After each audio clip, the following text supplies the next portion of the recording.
the British soldier. All around the globe you'll find him, from Gibraltar to Hong Kong. Everywhere he stands against the threatening years, staunch symbol of our common will to order.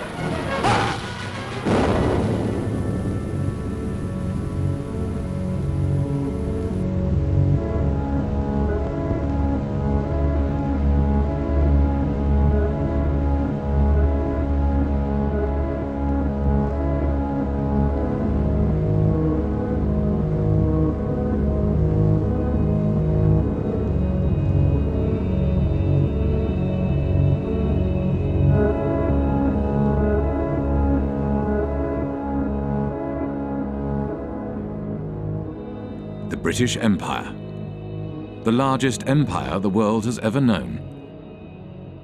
For over 300 years, Britain ruled, its armies conquered, and its bankers proclaimed the might of its currency. But one day it all began to fall apart. One by one, countries declared their independence from Britain, and no amount of force could reverse the tide. As British elites saw their wealth, privileges, and empire disintegrate, they began to search for a new role in a changing world, and they found one in finance. This is a film about how Britain transformed from a colonial power to a modern financial power, and how this transformation has shaped the world we live in.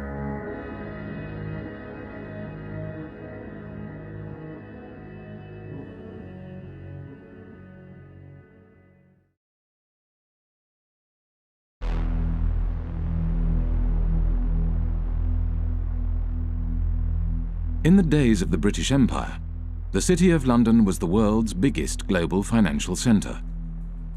The City of London was the kind of beating financial heart of the British Empire. The historians Kane and Hopkins call it the governor of the imperial engine. All these countries in the empire used to use the sterling currency, and the City of London was kind of the financier of this zone, not just inside the sterling zone, but outside the sterling zone as well. As Britain's empire declined, so too did the City of London. One British Army truck is bombed, killing 2 soldiers and wounding 12. As rioting becomes daily more widespread on Cyprus, young people of high school age take an increasing part in the violence. Here, a group of girls are being dispersed after a rock-throwing battle with British military police. With the decline of empire, British commercial interests across the globe were under threat. In 1956, Egypt nationalized the Suez Canal. A new Middle East crisis arises as President Nasser of Egypt tells a wildly cheering crowd in Alexandria that Egypt has seized the internationally owned Suez Canal. France and Britain issue a 12-hour ultimatum. Within hours of its expiration, Britain's warplanes are winging their way to Egypt, and its bombers attack 5 key cities, including Cairo. The United States was opposed to the invasion and put pressure on Britain and France to withdraw their troops. There will be no United States involvement in these present hostilities. It is our hope and intent that this matter will be brought before the United Nations General Assembly. There, the opinion of the world can be brought to bear in our quest for a just end to this tormenting problem. Britain was humiliated. The Suez Crisis signified the end of Britain's role as one of the world's major powers.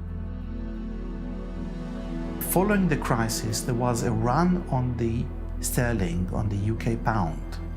Some people suspect that the American government was encouraging this run on the UK pound. As financiers withdrew their money from Britain, the value of the pound decreased. To protect the value of the pound, Britain limited the bank's overseas lending. They were not able to invest abroad, and obviously they were unhappy. And we don't know exactly the context, but it's very clear that the banks or their representative made a representation to the Bank of England, which in itself was dominated by representatives from the banking industry. It seems that they have reached an agreement which was never written, that if the banks intermediated between two non-residents in a foreign currency, in that case the dollar, then this particular intermediation, this particular deal will not be considered by the Bank of England under its own jurisdiction. The banks began to create a market for dollars in London, called the London Eurodollar market. To differentiate these euro market activities from their domestic banking activities, banks kept two sets of accounts. The Bank of England, the UK regulator, declared that the London euro market accounts were not in London. They were elsewhere, and therefore it had no responsibility for regulating them. It's about providing a legal space in which you pretend activity is taking place. And the importance of that is that you pretend it's not taking place in the economy where it really is taking place. So you're taking activity from the place where it's regulated and taxed and pretending that it's happening elsewhere. Now, where doesn't really matter, it's just elsewhere. When American banks realized that London offered the ability to avoid US regulations, they moved their international operations to the city.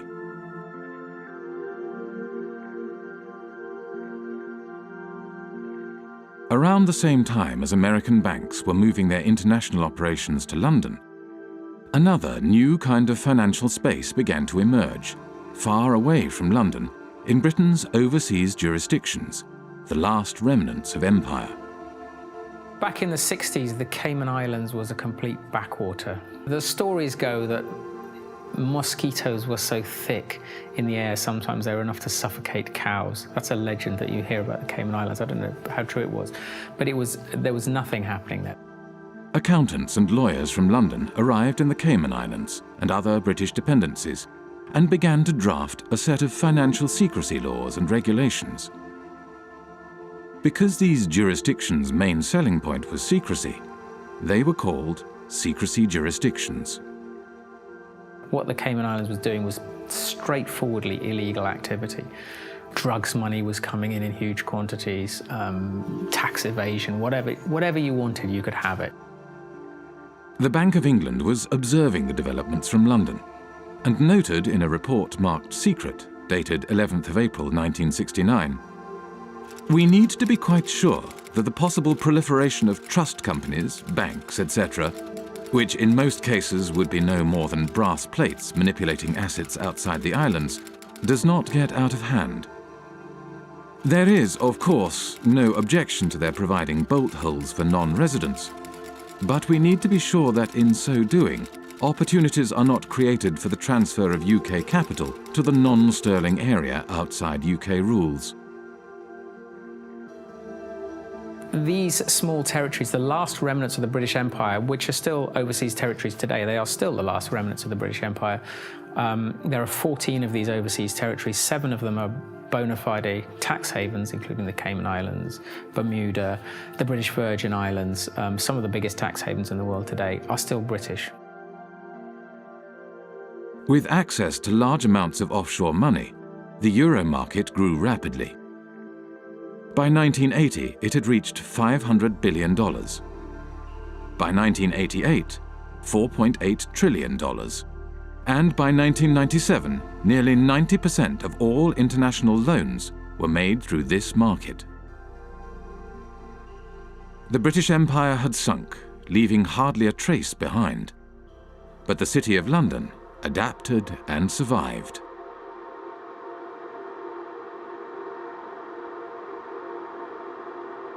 The City of London, London's financial district, is a peculiar place.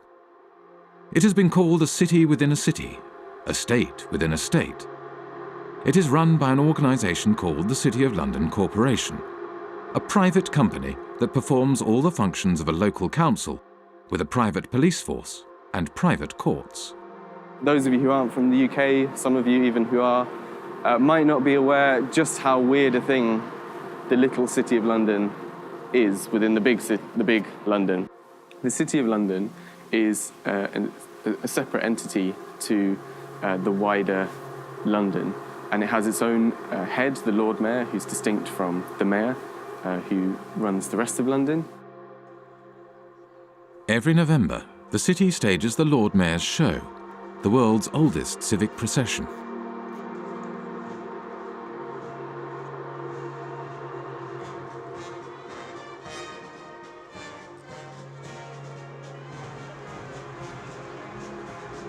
The City of London has long had this curious legal status because back in 1066, when William the Conqueror came over, the city was one of the only portions of England that he failed to conquer, and he struck a deal with the city in 1067 that allowed them to continue functioning. To this day, the City of London is exempt from numerous laws that govern the rest of Britain. Its political system derives from the Middle Ages. The city's electorate is dominated not by its residents, but by the private businesses operating within the city. Its Lord Mayor is selected by the heads of medieval guilds. They have a representative in the House of Commons called the Remembrancer. Apart from the clerks of the court of the House of Commons, he's the only unelected person there. All other lobbyists have to stop, in the lobby. They're not allowed past the lobby. The City of London has a permanent representative in the House of Commons, whose role is to report back to the City of London Corporation and to lobby Parliament on behalf of the city. The Corporation of London, clearly, it's a unique and interesting phenomenon that should have attracted many political scientists, political economists and economists. But I don't know of anyone who has studied systematically the Corporation of London and its impact on policy or economic policy. So we can only surmise. Some people assume or surmise that the Corporation of London is extremely powerful and is able in one way or another to shape British policy, particularly in financial matters. Clement Attlee, the Prime Minister after the Second World War, had something to say about the City of London Corporation. He did, yes. So over and over again, we have seen that there is in this country another power than that which has its seat at Westminster. The City of London, a convenient term for a collection of financial interests, is able to assert itself against the government of the country. Those who control money can pursue a policy at home and abroad, contrary to that which has been decided by the people.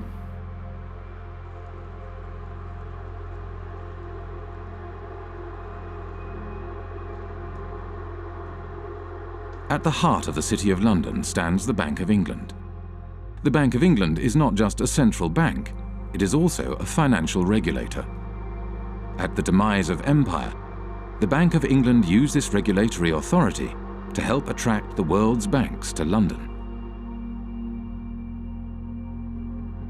In 1972, the Bank of England issued a license to the Bank of Credit and Commerce International, which set up its head office in London. Within 10 years, BCCI grew into the 7th largest bank in the world. 10 years later, BCCI was bankrupt.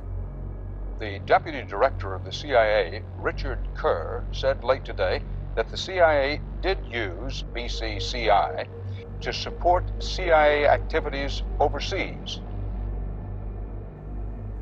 But BCCI had not just collaborated with the world's intelligence services. It had also engaged in extensive financial fraud, money laundering, and terrorist financing. BCCI constituted international global crime of a level that boggles the mind. BCCI was financing terrorism. The Bank of England knew it, says the report, but instead of supervising it properly, it tried to prevent the bank's collapse. I am saying very directly that the Bank of England had sufficient information in front of it to close BCCI 15 months earlier than it did. Millions of depositors were hurt in that process. Numerous whistleblowers from BCCI had contacted the Bank of England, yet the Bank of England did nothing. The Bank of England had plenty of time to intervene and investigate, but it did not do so because the tradition at that time, which still survives, is that, well, actually, you have to just kind of send hints and talk over lunch tables with the chaps regulating other chaps, and all would be well. Robin Lee Pemberton, the governor of the Bank of England at the time of the collapse of BCCI, commented, "The present system of supervision has served the community well. If we closed down a bank every time we found an incidence of fraud, you would have rather fewer banks than we do at the moment." London was a place for banks to engage in business that was not allowed elsewhere, where senior bankers did not have to worry about the consequences of their actions. This is one of the reasons why today there are more banks in London than in any other financial centre. In Britain, nobody goes to jail. No bankers go to jail. They generally don't. They are a protected species. And that is part of the offshore business model of the UK, is to say, we will protect you, we will bring your money here, we will look after you. We're not going to put you in prison, we'll let you do what you want.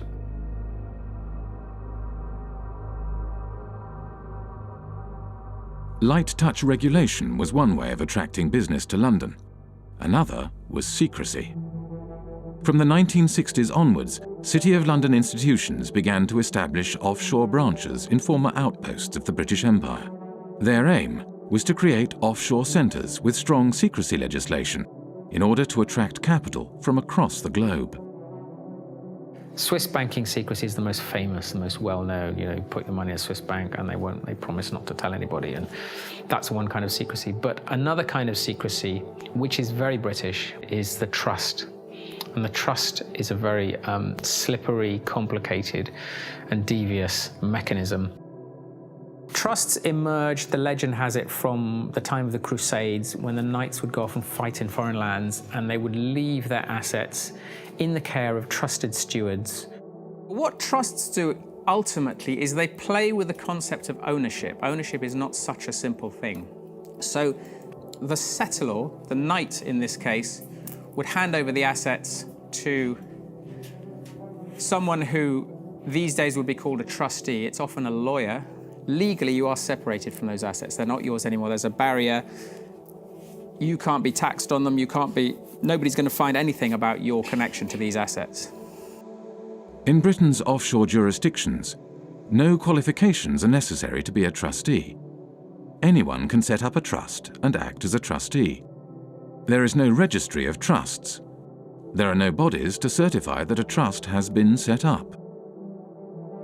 The only persons who know about the creation of this agreement are the trustee and the settlor. There's no obligation to register it. There is no financial reporting obligation of trusts. They're not required to put annual statements onto account anywhere.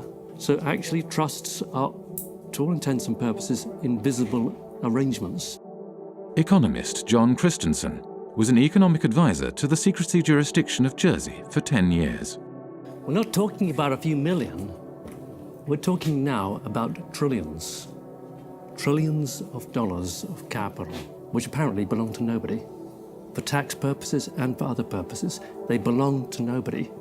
Everything, works of arts, gold bullion, racehorses, cars, real estate, not just financial assets, but a whole load of non-financial assets belong to these trusts, sitting there belonging to nobody. Now think that one through, because we are talking about maybe as much as $50 trillion of assets sitting offshore behind these instruments.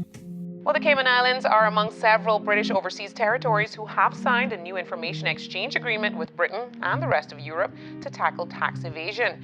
The countries are now required to automatically provide details of the ownership of bank accounts and how they're used.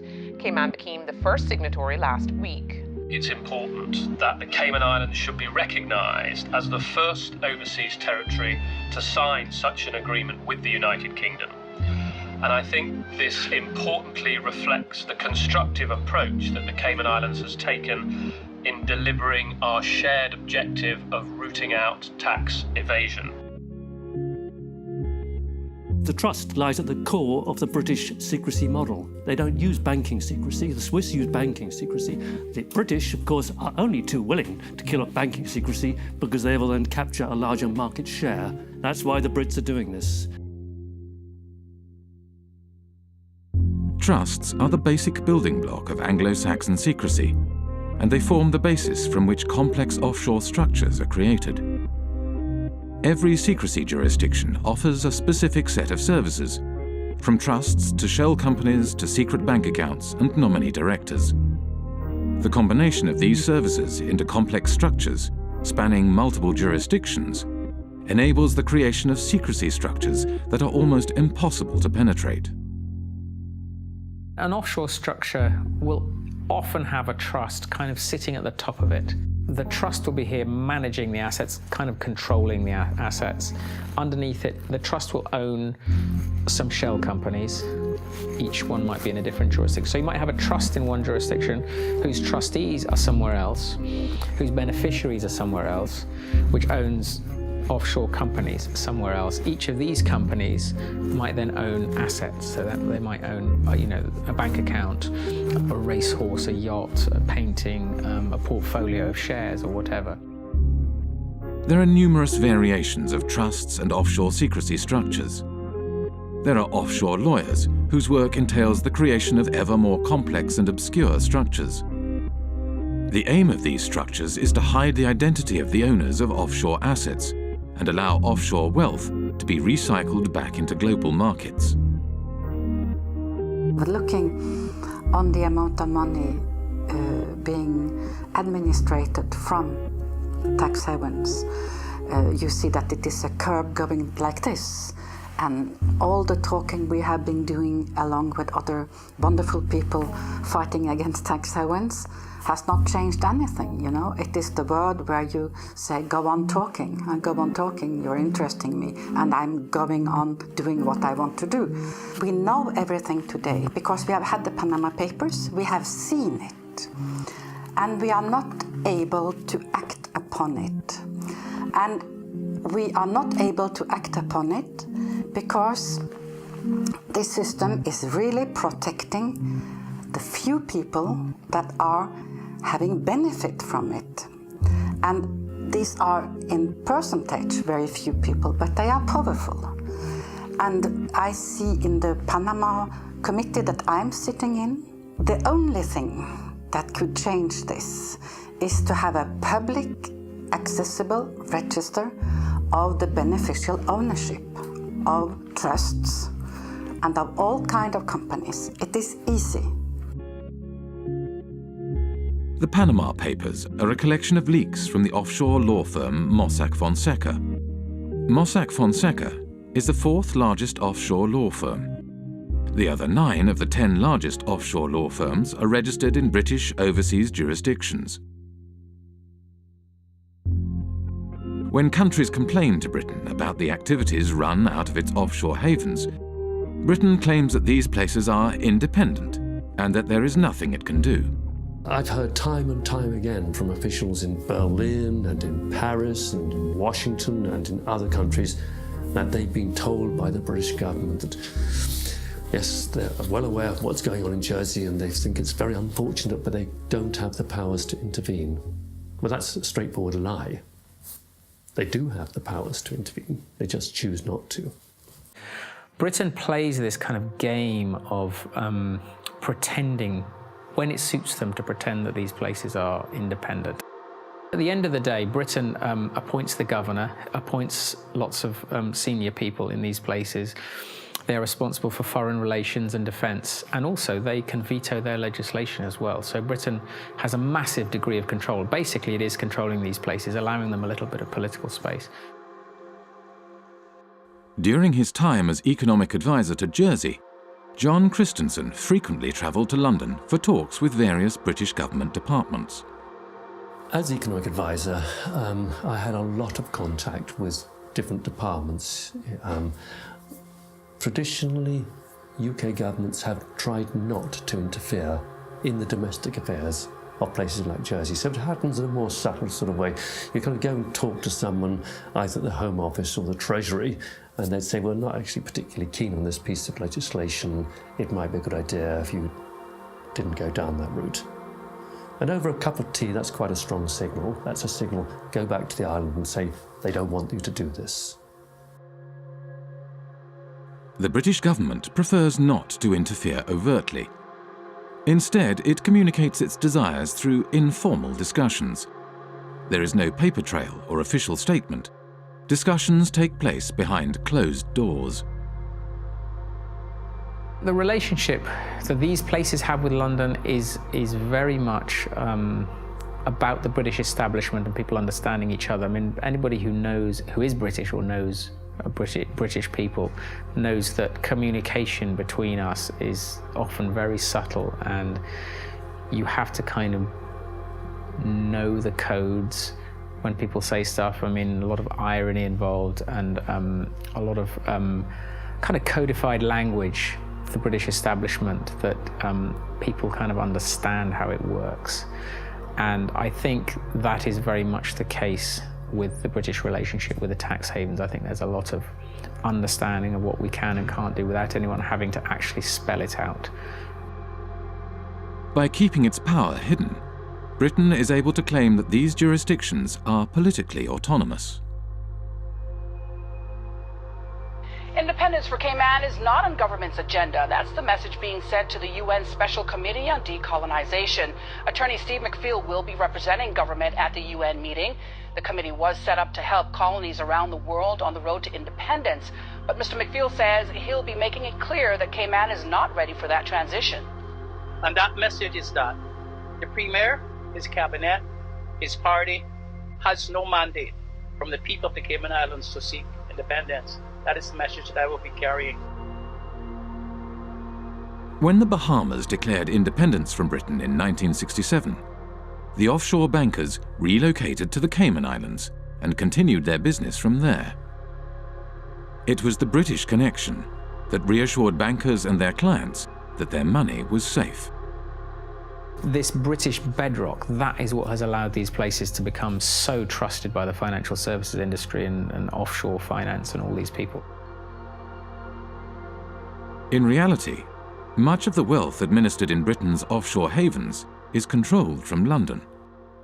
The City of London, by and large, likes to do its really dirty work outside London. There might, heaven forbid, be a regulator who actually takes the job seriously and starts to prosecute them for fraud in London. So better to do the frauds offshore in Gibraltar or Jersey, where there's much less risk that a serious prosecution will ever happen. Deals are often discussed and concluded in London, but then registered offshore for tax, transparency, and regulatory purposes. What they allow the city to do is to get involved in dirty business, but then when the scandal hits, to say, well, they're kind of independent, there's nothing we can do about those places, that's not us, that's tax haven activity, and we're the city, you know, we're not involved in that kind of stuff. So it's an incredibly kind of convenient relationship. The City of London has shaped the way in which Jersey, Guernsey, and the British Overseas Territories have developed as tax havens. I see these places as the Frankensteins created by the City of London. Today, the UK is the world's largest provider of international financial services. The UK has an almost unique role in global finance. If you look at data, the kind of data that we've constructed in the Financial Secrecy Index, you can see the relative shares of each country in the global provision of financial services exports. That's financial services to non-residents. Now, there are two big centres, and everything else is quite small in comparison. The two large centres are the United States, with around 19% of the global market, and the United Kingdom and its offshore jurisdictions, which have around 25% of the global market. And if you add to that other jurisdictions, ex-colonies, but recently independent, fairly recently, by which I mean Hong Kong, Singapore, maybe even Dubai and Bahrain, and Cyprus, then you reach a figure of nearly 40%. And I think that figure represents better the position of London in the global financial market. The soldiers left, the administrators left all the colonies, but they still kept a significant degree of control over the financial flows from these former former parts of empire in the rest of the world. So you could describe it as a second empire, Britain's second empire, sort of hidden financial empire spanning large parts of the globe. At the time of the British Empire, the City of London was the world's largest global financial centre. Not only Britain's colonies, but also independent countries did their banking in London and used the empire's currency for trade and financing. As the empire declined, so too did the City of London. The establishment of the London Euro market enabled City of London banks to continue to exploit their empire-era networks and expertise, and the creation of secrecy jurisdictions gave banks access to large amounts of cheap money. International banks from across the globe set up branches in London and Britain's offshore jurisdictions in order to take advantage of this new system. This system has taken the place of the occupation, up till 62. For France, I don't know for England, but about the same time, England were physically present in India, for instance, or in other colonies. And when you look at the money flows through the tax havens, they are increasing when we withdraw from the colonies. We are still plundering developing countries as former colonial powers. Wealthy individuals, organized crime, and corporations shifted their wealth offshore in exchange for secrecy and no tax. And as countries around the world began to deregulate and open their economies, it became ever easier to do so. Today, as much as half of all global offshore wealth may be hidden in Britain's secrecy jurisdictions. One of the losers is Africa, whose flight capital flows mostly into the modern British spider's web. I think it's no coincidence that Britain's offshore empire emerged more or less at the same time as the collapse of the former empire. We tend to think of Africa as being a huge net debtor to the rest of the world. But that was the extent of their debts at the end of 2008, 177 billion. The debt of sub-Saharan African nations stood at $177 billion in 2008. Yet the wealth these countries' elites had moved offshore between 1970 and 2008 is estimated at $944 billion, over 5 times their foreign debt. $944 billion. Do the maths. Far from being a net debtor, Africa, sub-Saharan Africa, is a net creditor to the rest of the world. As capital moved offshore, African nations borrowed money from international banks at high interest. Over time, these debts became so great that they may never be repaid. Secrecy jurisdictions were starving developing nations of their wealth and their tax revenues. For a long time, a lot of developing countries, including recently Ecuador, have been trying to set up a UN tax body which is of a higher value than what is currently there, which is the UN Tax Committee. And every time this has happened, it has gotten blocked. During the financing for development process in Addis Ababa last year, I think it was the UK and the US that blocked attempts again to set up this World Tax Organization. So why would they not want to have democratic decision-making in global decisions on how tax gets collected across borders? I don't understand this. As long as we have cross-border activity that involves both criminal and legal activity, as long as we're unable to separate the two, this is going to continue to be a problem. Western nations block attempts to provide greater transparency of international financial flows and the implementation of global standards for the collection of tax across borders, whilst elites in developing nations use offshore centres to hide their wealth offshore. The oil from Gabon has not benefited people in Gabon. And this is true for the copper in Zambia, for the gold in Mozambique or in Mali. they have benefited the company that do extract it and their shareholders. It has benefited the corrupt elite in the country. In developing countries, the offshore system of tax havens has facilitated the looting of these countries by their elites. It has enabled them to steal the money and keep it safe somewhere else. Illicit financial flows, because the anonymity that drives them creates incentives for people in positions of power to be corrupt. This is why there's a group of countries where development progress is so difficult. It's that the incentives of individuals and the ability to pursue them through all the mechanisms that underpin illicit flows outweigh the type of mechanisms that lead you to a powerful, representative, effective state that can start to deliver development.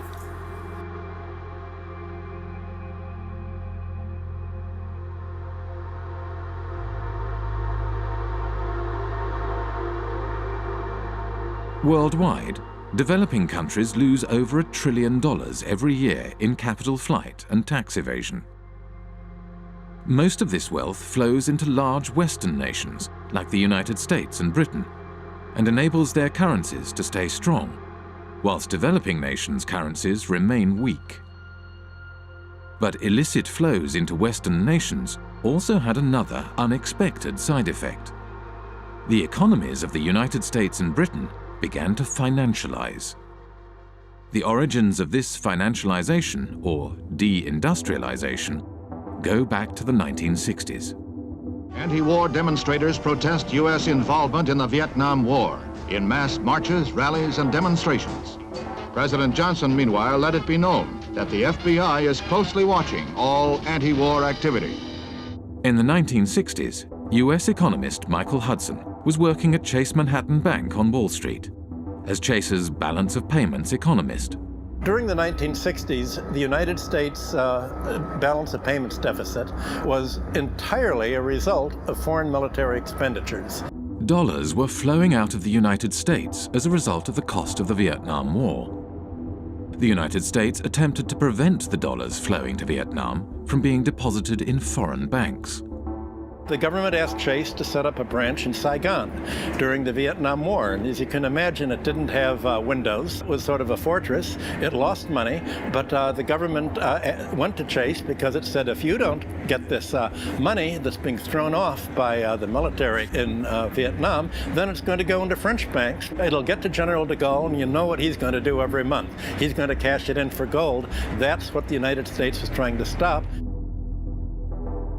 The US was not successful in stopping the outflow of money, so it began to hatch a different plan.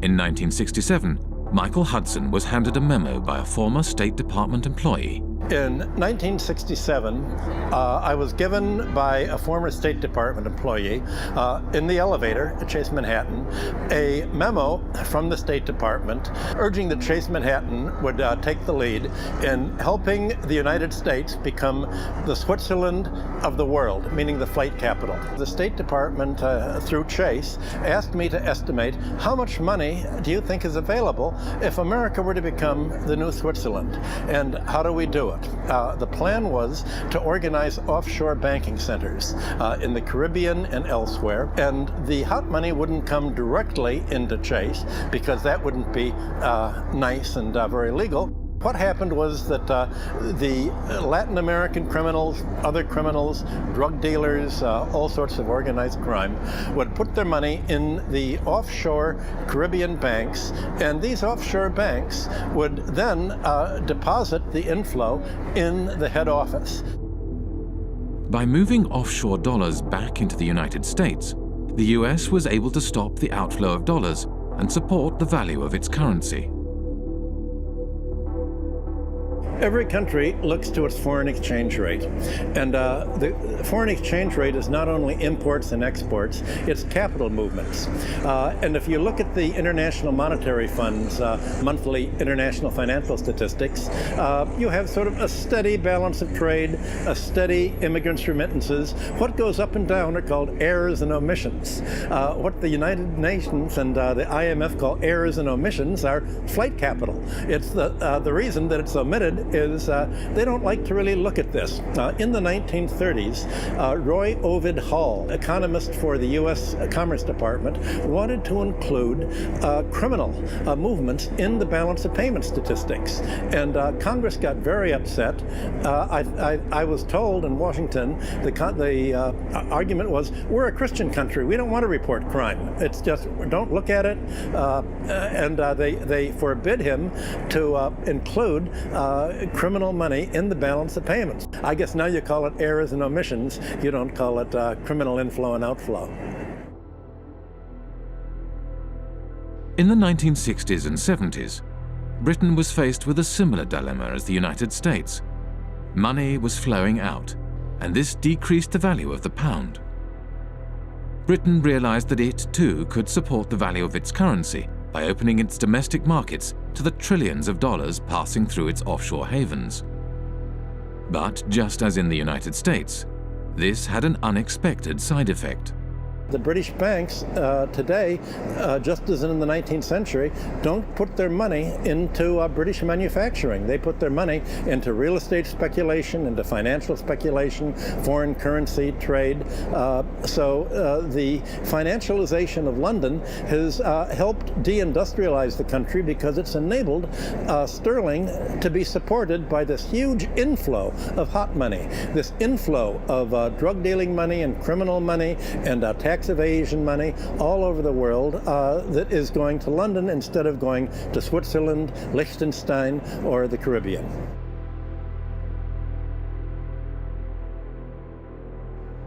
With the silent backing of the United States, Britain's offshore havens grew rapidly, and before long, the offshore system developed into the world's dominant international financial market. Few were aware how this market functioned. In 1986, economist John Christensen went offshore to investigate. He applied for a position at the Jersey office of one of the world's major accounting firms. But Deloitte & Touche, I was working in what's called company and trust administration, straightforward offshore stuff. I went offshore specifically to work in that area because that's where you're dealing with the offshore companies, the shell companies, the offshore trusts, and you're administering them. That way I could see from working inside a big global accounting firm exactly what the clients were doing. I had complete access to all the client files. And over the course of my period of working with Deloitte & Touche, I investigated over 100 of their clients offshore, and this is what I found. There were some insider traders, some market rigging, some avoiding disclosure of conflicts of interest, illicit arms trading, illicit political campaign donations, contract kickbacks, bribery, fraudulent invoicing, trade mispricing, and, at the bottom, tax evasion. Okay? This is what the clients were doing. On the basis of a sample of the clients that I looked at, not a single client was involved in what I would regard as genuinely legitimate activity. They were all involved in some kind of tax dodging or worse. I met with Carl Levin. He used to be an American senator, and he made a lot of inquiries into private banking, asking questions to the bankers. What do you think the percentage is among your clients that are using these companies for legitimate purposes? And the answer was, I believe that 99.9% of my clients are using these companies for illicit purposes. This is a reality. This is American bankers telling what they are doing. And it's exactly the same thing with UK bankers helping their clients to have accounts in Panama or in Bermuda or in Cayman Islands. secrecy jurisdictions are heavily used for fraudulent and grey area financial activities, areas where secrecy is not just desirable, but a necessity. Legitimate financial activity has no need for the secrecy offshore havens provide, nor a desire to pay the high fees offshore banks and law firms charge. Today, close to half of the world's secrecy jurisdictions are British dependencies. In public, these jurisdictions claim they are transparent and their financial services sectors are engaged in legitimate financial activities. Our economy is not based on secrecy. It's based on transparency. It's based on a sound regulatory environment. It's based on good governance and good government with a British government legal system. That's what our financial institutions are based on. Well, tonight we have a response from the head of Cayman Finance after a group of U.S.-based anti-tax evasion activists announced plans to travel to Cayman to draw attention to what they feel is corporate tax evasion. Finance Chairman Mr. Richard Cole says he's encouraging the group to visit and says our financial sector has nothing to hide. I would say if anybody wants to come to Cayman to find out what's coming, you know, what we do here, come on down. We have no secrets here. When I went to the Cayman Islands back in 2008, I think it was, I called the government spokesman and he said, okay, we have had an order from on high that nobody is allowed to speak to you. You are off limits. In 2011, journalist Nicholas Shaxson released Treasure Islands, a groundbreaking book about the offshore system. The author of a series of international media reports says he would welcome a debate with Cayman Finance Chair Tony Travers. Mr. Travers recently called Nicholas Shaxson an imbecile with the understanding of an 11-year-old. There are always going to be the politics of envy. Now, the politics of envy are exacerbated by imbeciles who don't actually understand what's going on in the Cayman Islands. I don't know what he's talking about. And furthermore, he doesn't know what he's talking about. The Cayman Islands is the 5th largest financial centre in the world. It hosts 80,000 registered companies, over 3/4 of the world's hedge funds, and $1.9 trillion in deposits. It has a population of 60,000, roughly equivalent to New York's homeless population. A strange mixture of characters populate the offshore world.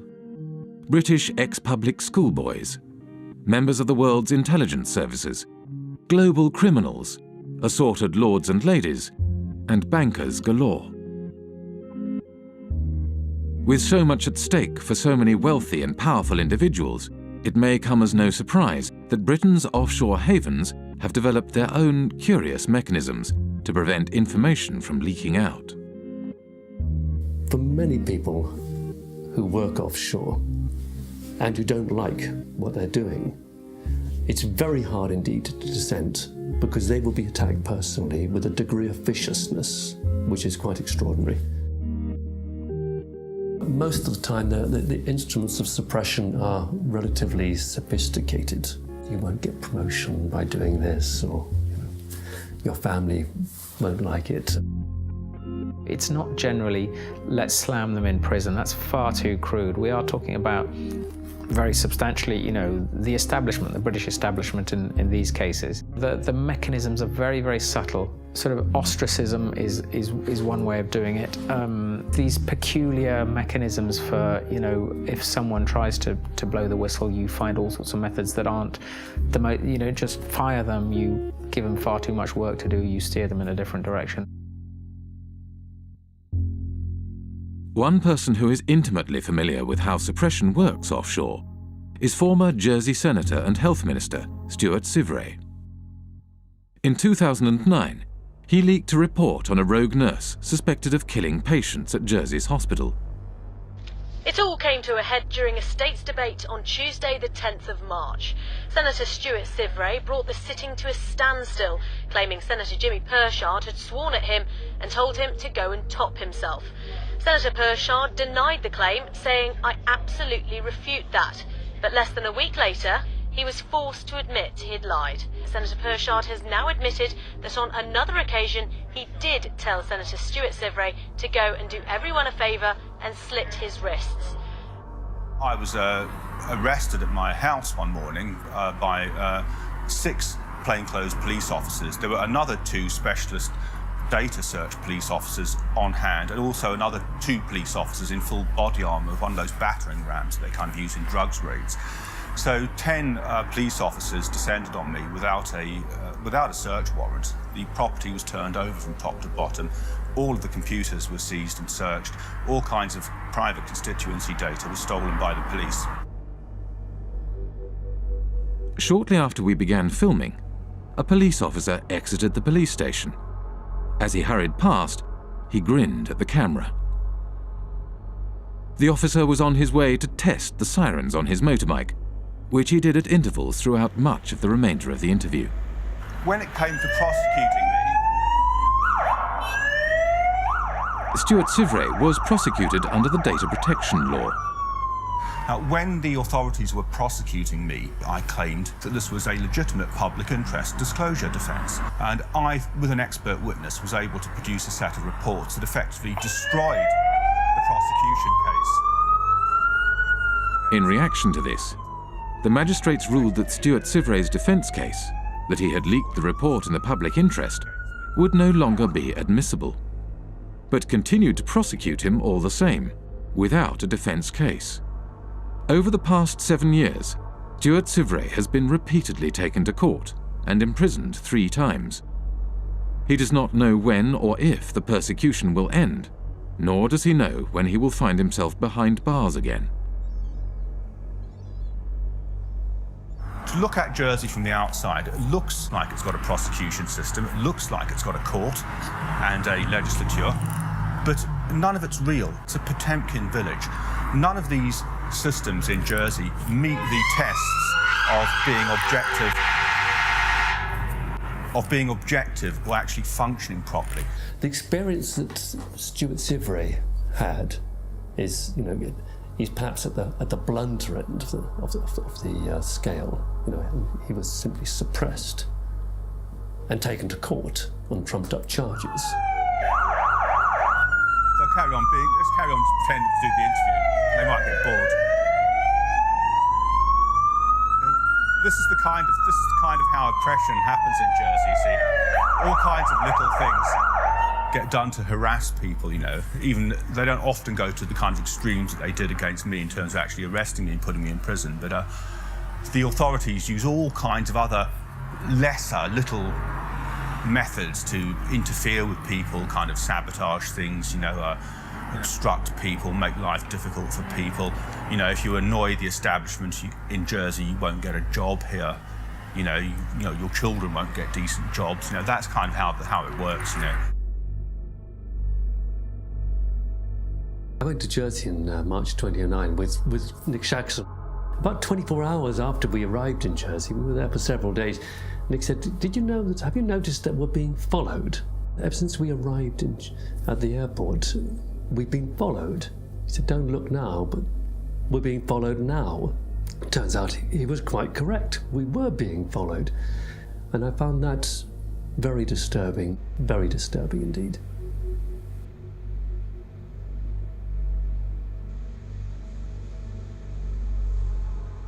They have a saying in Jersey, if you don't like it here, there's always a boat in the morning. Jersey Finance promotional literature states, Jersey represents an extension of the City of London. It's where the City of London chooses to do many of the activities which they couldn't do in London itself. We're here just to talk about this one company called Appleby. I'll just read what they say on their website. Members of the firm, Appleby, have gone on not only to political office, but also in a number of centres, Bermuda, Jersey, the Isle of Man and the Cayman Islands, to senior judicial office. So essentially, they're boasting of the fact that their staff and their partners have a real interchange between the people that are in power in these offshore financial centres. The same lawyers and accountants who set up and administer offshore trusts also occupy senior political positions. In Britain's offshore world, Most politicians are in business. They lobby for business and promote business interests. They draft, refine, and pass legislation. Politicians sit on the boards of the companies they are supposed to regulate. There is no place for dirty money in Britain. Indeed, there should be no place for dirty money anywhere. The challenge I'm laying down for every country today is to root out the rot of corruption, to ensure transparency over what your own companies are doing. Require transparency for foreign companies in your country too, and work with us to spread this approach to transparency around the world. In public, British politicians claim they are cracking down on secrecy jurisdictions and corruption. But in practice, they do the opposite.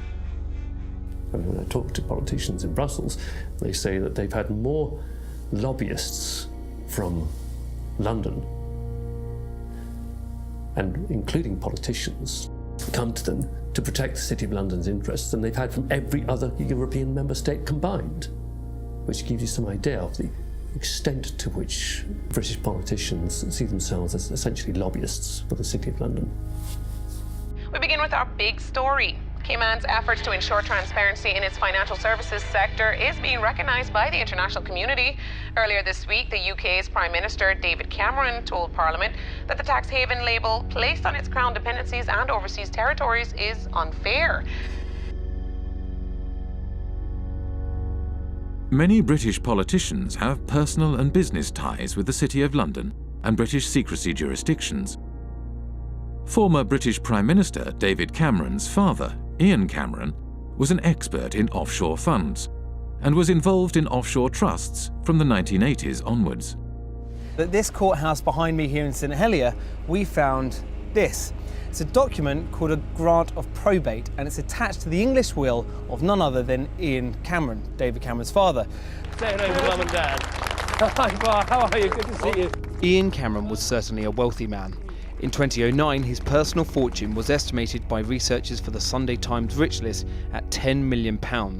Yet when Ian Cameron died in 2010, his estate was much smaller than might be expected, just £2.7 million.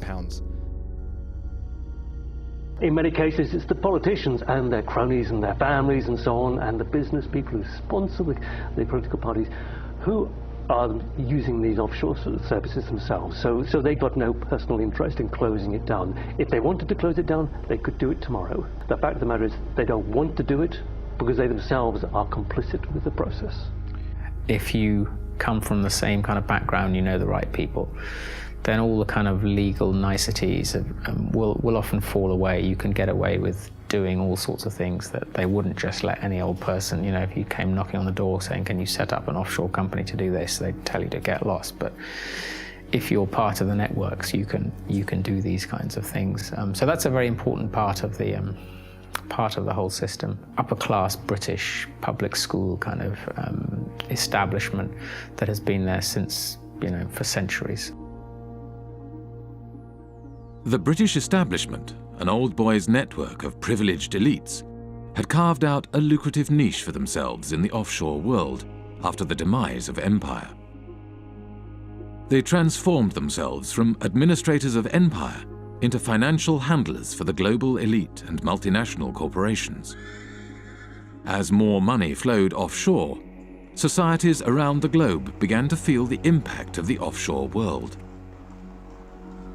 The reality is not what you believe, that your prime minister has the power to decide on the future of your country. The power is hidden here. We have country after country around the world where the lack of financial transparency about taxation, about ownership, about corruption has undermined the extent to which governments deliver representative policymaking for their citizens. You know, we have extreme cases like the hiding of tax evasion by people in finance ministries in Greece, in France. But we also have this system that in general is geared towards anonymous company ownership, the anonymous ownership of properties across London, of half of the land in Scotland. Do we really think there's any circumstances in which governments work better, in which markets work better, in which the distribution of income and assets is better, when we allow so much to be hidden? Who wants to not know who you're doing business with? Who wants their government to have people working for it, or to be led by people whose assets are hidden, whose financial transactions are conducted anonymously offshore? This is a bad direction for the world. We need the citizens to understand what is happening, that they are the ones who is carrying the burden, and that some individuals having the power are exonerating themselves. Ordinary people are paying taxes, rich people are not. So this is inequality, and it is leading up to populism, because it shows so clearly that the people today leading the world are not able to take care of the interest of ordinary people.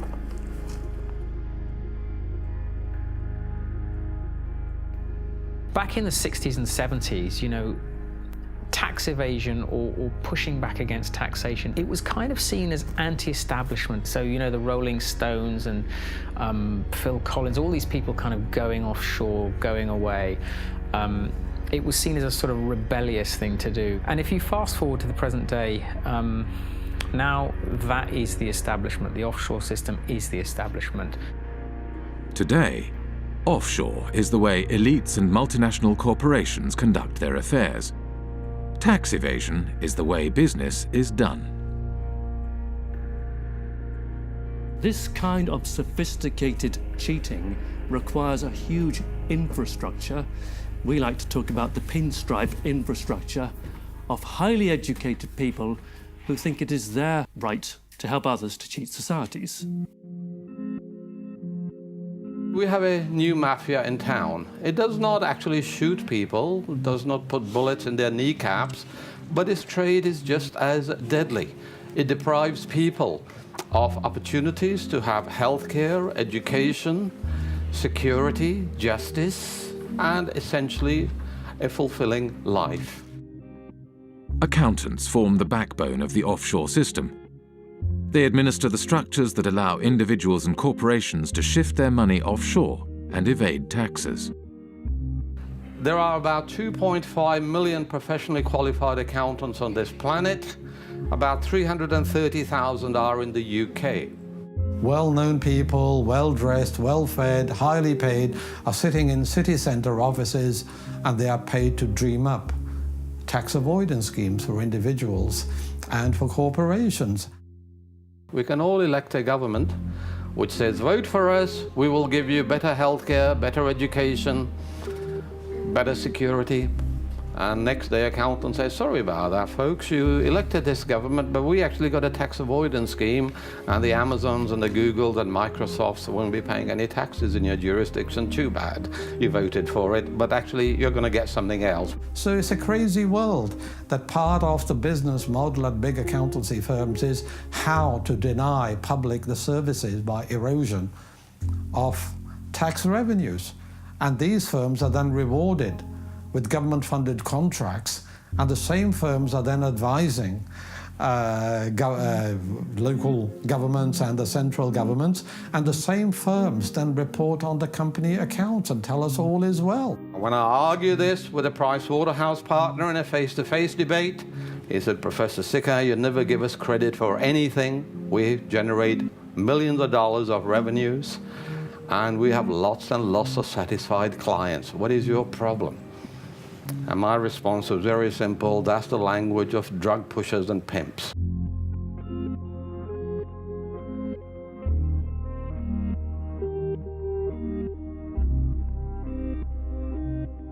In Britain, a new breed of civil servant was rising to the top.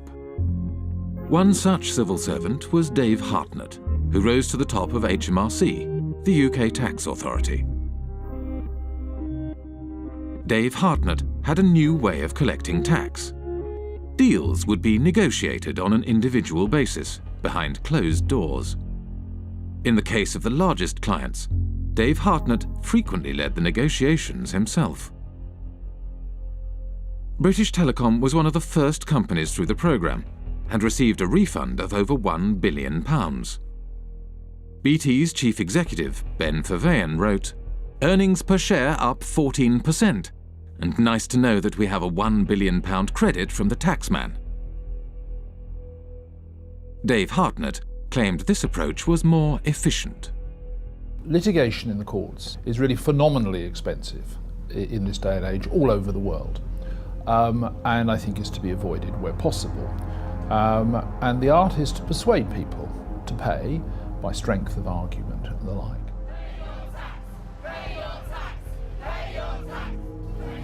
After protests erupted in 2011, the Treasury Select Committee questioned Dave Hartnett. Dave Hartnett claimed he could not give any information due to taxpayer confidentiality. What in statute prevents you from disclosing information to Parliament? All my advice, Mr. Barclay, so far has been that I am prevented, and my colleagues are prevented, by the Act and by the decision of the Commissioners. Dave Hartnett failed to mention that the legal advice he had received stated that the disclosure of information was at the discretion of the head of HMRC. The head of HMRC was Dave Hartnett himself. Just like the mafia has penetrated the state, accountancy firms have also penetrated the state. The head of anti-avoidance in the UK tax authority is from one of these firms. The newly appointed chairman of Her Majesty's Revenue and Customs, which is a tax authority, is a partner from KPMG. Their partners have penetrated the state. They are running the Treasury. Britain's financial services industry had penetrated the state and began to shape its laws for its own benefit. The degree of political capture by the City of London, by the big banks and the big law firms, is so enormous that the politicians have effectively become their spokespersons. With the government unwilling to act in the interest of the public, a group of protesters confronted Dave Hartnett at a private event in Oxford. Hi everybody, I'm sorry to interrupt. I'm just going to take a few moments of your time. Here tonight to present Dave with an award. It is the Lifetime Achievement Award for services to corporate tax planning. Thank you. Thank you very much. Dave's been a great friend to the industry, a great friend to many of us over the years, and really we just can't thank him enough for what he's done. Obviously us at Vodafone, it saved us billions off our tax bill, and our friends at Goldman Sachs as well, we've also saved us millions 25 million or so. These people are trespassers and intruders. And I know you've had problems with pesky This is an unlawful conspiracy to trespass. And you will go, sir. You will depart immediately before we set the dogs on you.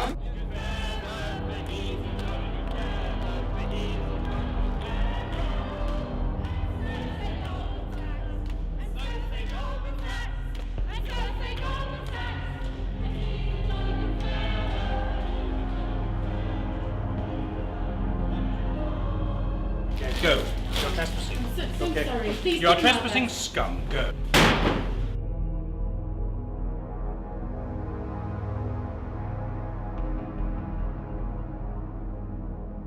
After his retirement, Dave Hartnett moved to the private sector. One of his positions was at accountancy firm Deloitte, where he advises foreign governments on corporate taxation. Dave Hartnett is a companion of the Order of the Bath, an honour bestowed on him by the British monarch. We have former ministers acting as advisors to accountancy firms. Accountancy firms provide jobs and consultancies for potential ministers. To my mind, really, it's an indication of corrupt structures. People are buying and selling influences. When a former minister works for an accountancy firm, he's not providing any accounting knowledge, he's opening political opportunities, home and abroad. That is what they are doing. I hope by now you'll share my view that I don't trust most bankers, I don't trust most lawyers, I don't trust most accounting firms. I actually think they're engaged in a conspiracy against public interest. In Britain, secrecy and complexity in finance and government help to obscure corruption in public office. Financial structures are often so complex that even after they are publicly revealed, they are not widely recognized for what they are. An example of this is PFI, the Private Finance Initiative. PFI is Private Finance Initiative. It is a way of funding public infrastructure, things like hospitals, schools, roads and bridges, but financing them via the private sector rather than the historical method, which is via central government. Over a period of 30 or 40 years, the amount of kind of repayment costs will be sort of 3 or 4 times higher overall than if you borrowed it from central government in the first place. So it's basically a giant accounting scam. Once the PFI policy has been set up, you find that the big 4 accountancy firms were actually paid members of staff within the Treasury Department who were then actually going around and selling and advising upon the implementation of PFI contracts by public authorities. Effectively saying, come to us and we will show you how to derive the most benefit from it. In other words, how to perhaps exploit the legislation.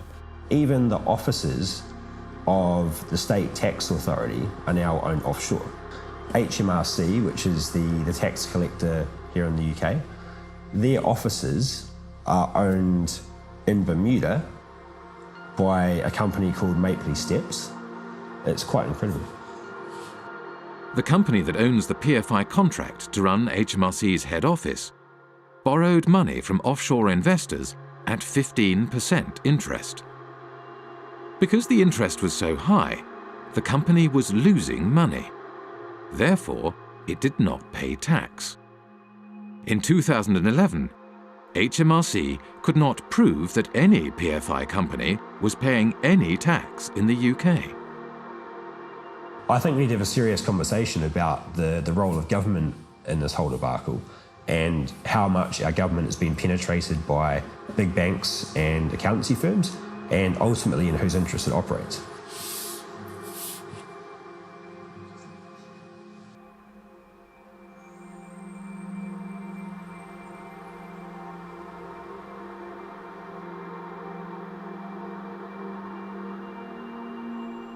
The reason we were protesting outside the Africa PPP conference is that we wanted to make sure that citizens back in Africa should hear about the fact that such policies have been a complete failure here in the UK.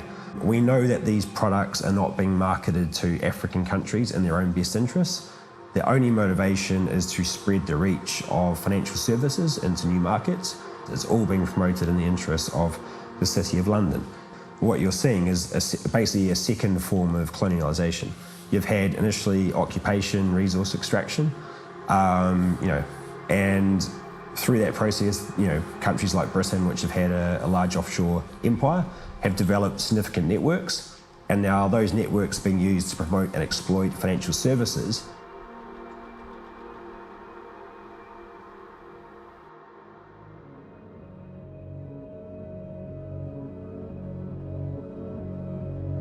The City of London was the beating financial heart of the British Empire. As Britain's empire declined, the city transformed itself from a hub operating the financial machinery of empire into a global financial centre. Former insignificant outposts of empire became the basis for a spider's web of offshore secrecy jurisdictions that captured wealth from across the globe and funneled it to the City of London. Today, 25% of international finance is conducted on British territory. almost half of the world's secrecy jurisdictions are under British protection. Up to half of all offshore wealth may be hidden in Britain's offshore havens. Financial services is how Britain's elites make their money. And it is also where former government ministers, senior civil servants and retired spooks from MI5 and MI6 receive lucrative consulting positions after their time in public service. Together, they have transformed Britain and its dependencies into the world's largest tax haven, harming development throughout the world and turning Britain itself into a country that serves, above all, the interests of its elites.